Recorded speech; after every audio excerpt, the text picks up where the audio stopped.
찬송가 288장, 찬송가 288장 찬양하시겠습니다.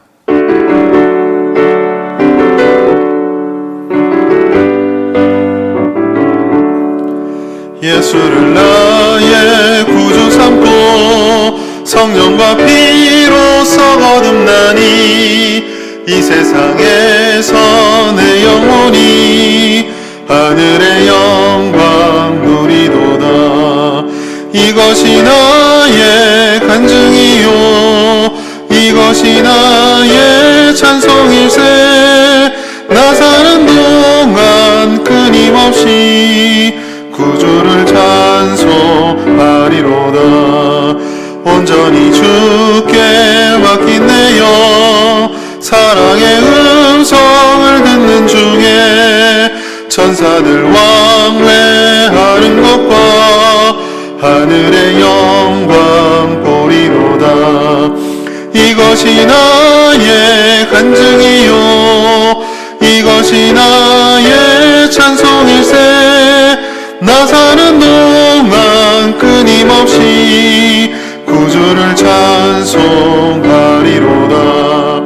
주 안에 기쁨 누림으로 마음의 풍랑이 잔잔하니 세상과 나는 간 곳 없고 구속한 주만 보이도다. 이것이 나의 간증이요 이것이 나의 찬송일세. 나 사는 동안 끊임없이 구주를 찬송하리로다. 아멘. 이 시간 함께 보실 하나님의 말씀 마가복음 16장 9절부터 13절까지 말씀입니다. 마가복음 16장 9절부터 13절까지 말씀, 자막과 성경을 보시면서 함께 합독하시겠습니다. 9절부터 읽겠습니다. 예수께서 안식 후 첫날 이른 아침에 살아나신 후 전에 7 귀신을 쫓아내어 주신 막달라 마리아에게 먼저 보이시니 마리아가 가서 예수와 함께하던 사람들이 슬퍼하며 울고 있는 중에 이 일을 알림해 그들은 예수께서 살아나셨다는 것과 마리아에게 보이셨다는 것을 듣고도 믿지 아니하니라. 그 후에 그들 중 2 사람이 걸어서 시골로 갈 때에 예수께서 다른 모양으로 그들에게 나타나시니 2 사람이 가서 남은 제자들에게 알리었으되 역시 믿지 아니하니라. 아멘. 부활주일 새벽 말씀을 부활의 예수님을 대해서 함께 말씀을 나누고자 합니다. 예수님의 부활 사건은 이성으로 도저히 이해할 수 없는 사건이었습니다. 지금까지 살아서 신앙생활 하면서 수많은 말씀들을 전하였지만 저 역시도 주님께서 살아나셨다는 것처럼 다른 누군가 살아나는 것을 본 적이 없습니다. 그러나 성도들에게 있어서 신앙생활하는 우리들에게 이 부활의 신앙은 다른 어떤 것과도 비교할 수 없는 가장 중요한 핵심이고 붙잡아야 될 하나님의 언약입니다. 우리가 이와 같이 눈으로 보지 못하는 것을 믿을 때에 그것을 눈으로 볼 수 있는 사건, 누군가가 증언만 있게 되면 더 잘 믿게 될 것이라고 생각하기 쉽습니다. 우리가 생각할 때는 그런 증거들이 우리의 믿음을 더 강화시킨다라고 생각을 합니다. 그러나 오늘 본문의 말씀을 통해서 그와 같은 사건이 벌어졌음에도 믿지 못하는 모습들이 있다라는 것을 우리는 발견할 수 있습니다. 이 오늘 본문을 통해서 그러한 이 세상을 살아가는 우리들에게 주는 2 가지 교훈이 있습니다. 첫 번째로 여인과 또 2 사람이 보여주었던 증언의 자세입니다. 9절의 말씀 보면 막달라 마리아가 안식 후 첫날에 예수님이 살아나시는 것을 제자들에게 알려주었다, 즉 증언하였다라고 말씀을 하고 있습니다.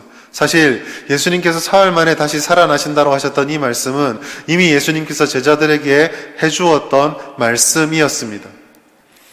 마리아의 증언은 마리아가 새로 지어냈다거나 그 이전에 알지 못했던 사건을 들은 것이 아니라 예수님을 통해서 이미 우리에게 주어졌던 그 증언의 확증이고 실현이었다라고 볼 수 있는 것이죠. 혹 어떤 사람은 그렇게 말할 수 있습니다. 마리아가 너무 예수님을 사랑한 나머지 착각에 빠져서 아니면 어떤 계산 때문에 이러한 행동을 했다라고 생각할지도 모르겠습니다. 그러나 잘 생각해보면 마리아가 예수님이 부활하셨다라고 증언하는 것에서는 그 어떠한 이익도 없다라는 것을 우리는 알 수가 있습니다. 오히려 예수님을 십자가에 못 박아서 죽게 만들었던 이 시대적 상황을 보았을 때에 마리아의 증언은 자신의 목숨을 걸어야만 하는 것이었습니다. 아무런 이득도 없었고 여기저기 흩어져서 숨어있는 예수의 잔당을 찾아낼 수 있는 기회도 될 수 있었습니다.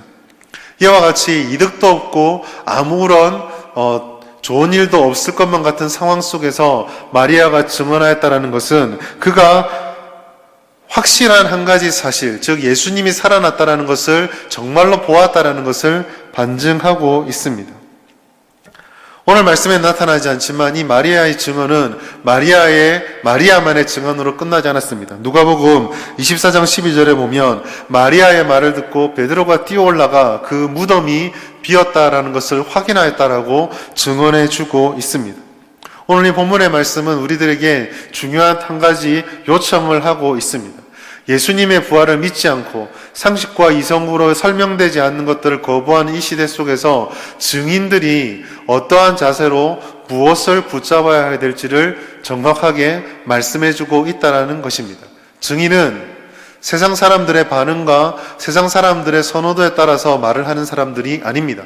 증인은 우리에게 주어졌던 약속의 말씀, 그 사건의 됨됨이를 보며 그 사건의 사실들을 있는 그대로 전하는 자가 되어야만 합니다.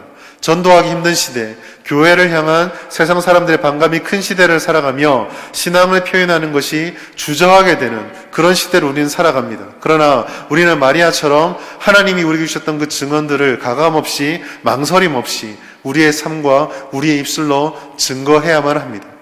두 번째로 이와 같은 증언이 있다 할지라도 불신이 있었다는 것을 우리는 기억해야 합니다.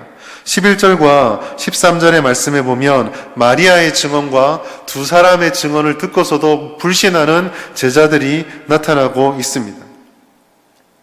중요한 점이 무엇입니까? 이 제자들은 누구보다도 예수님과 가까이 있었고 예수님과 함께 있었던 사람들, 심지어 예수님의 수많은 기적과 가르침을 직접 받았던 사람들이라는 것입니다. 누구보다도 예수님의 말을 귀담아 듣고 누구보다 사람의 생각으로 이해할 수 없는 것도 다 믿을 수 있는 그런 자리에 있었지만 제자들은 예수님이 살아나셨다라는, 그들이 그토록 사랑한다고 고백하였던 그 예수님이 다시 살아났다라는 말씀을 믿지 않고 불신하였습니다. 왜 그랬을까요?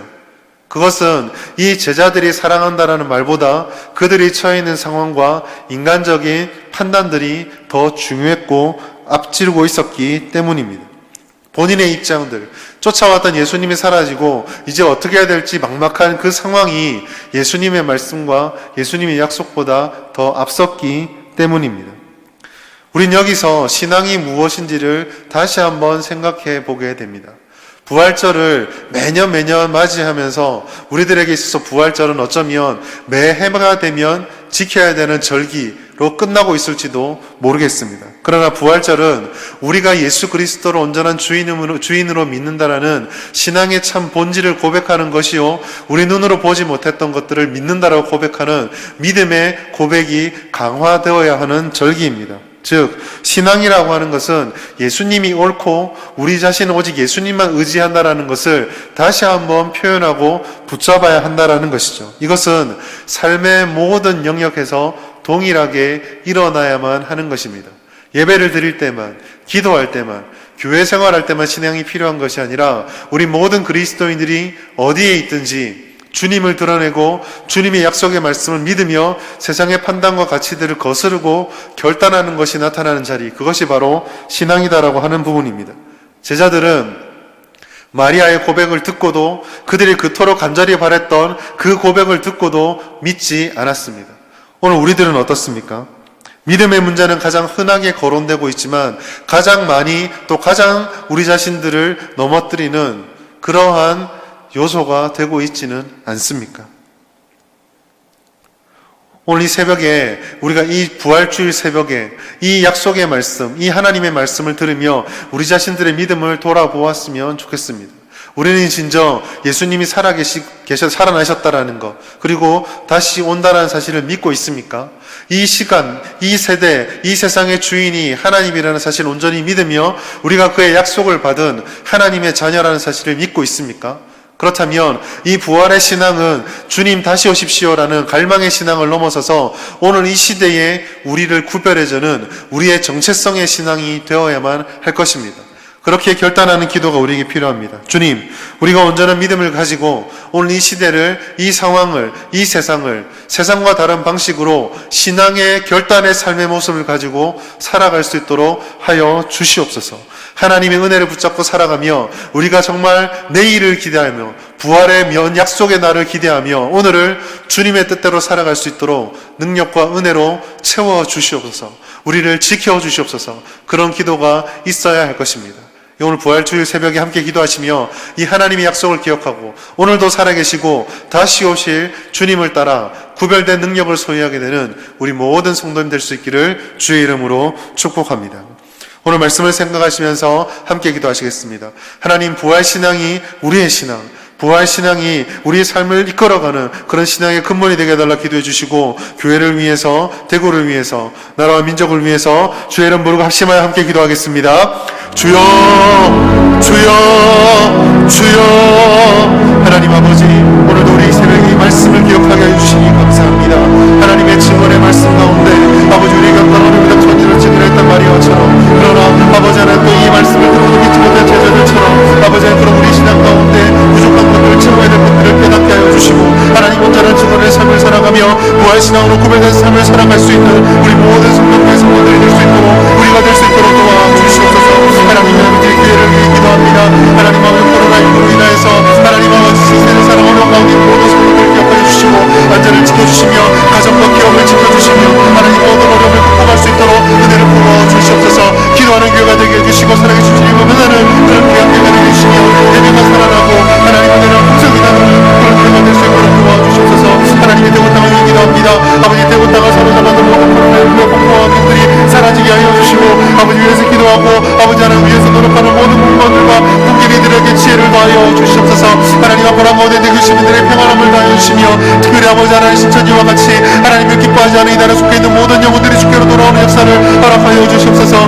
나라와 민족을 위해 기도합니다. 아버지, 나라를 이끌어가는 모든 지도자들에게 지혜와 은혜를 더하여 주시며 하나님 공부와 어려움 속에 빠진 이 나라의 경제를 회복시켜 주시고, 특별히 아버지 하나님 기뻐하지 않은 악한 세력들이 사라지게 하여 주시며 하나님 아버지 코로나19를 종식시킬 수 있는 아버지 백신과 치료제도 빨리 개발되어서 하나님 아버지 모든 일상이 아버지 하나님 빨리 속히 제자로 돌아갈 수 있도록 도와주시옵소서. 함께 모든 성도들이 위기 가운데 믿음과 기도로 끝까지 승리할 수 있도록 주님 함께 하여 주시고 은혜를 부어 주시옵소서. 이 모든 말씀 예수님의 이름으로 기도드립니다. 아멘. 오늘 하루도 이 부활의 신앙을 기억하시면서 부활주의를 기념하시고 한 주도 주님 은혜 가운데 풍성한 삶을 살아갈 수 있기를 축복합니다. 감사합니다.